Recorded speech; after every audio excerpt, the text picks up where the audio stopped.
Hey everyone, so if you need to write a professional cover letter but don't know where to start, yeah, Zety makes it really simple. I'll show you step by step how to write a cover letter using Zety from start to finish.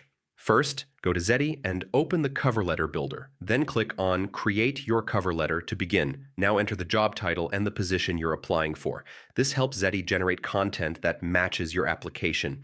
Next, fill in your personal details like your name, email, and work experience. Just follow the steps shown on the screen. Now, Zety will give you suggested sentences you can use. You can either edit them or write your own version to make it more personal.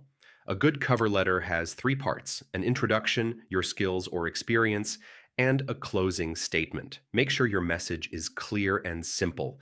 Next, you can customize the design like fonts, spacing, and layout. Zety automatically formats it so it always looks professional. Before finishing, read your cover letter carefully, fix any mistakes, and make sure it sounds natural and professional. And that's it. Now you know how to write a professional cover letter in Zety in just a few minutes.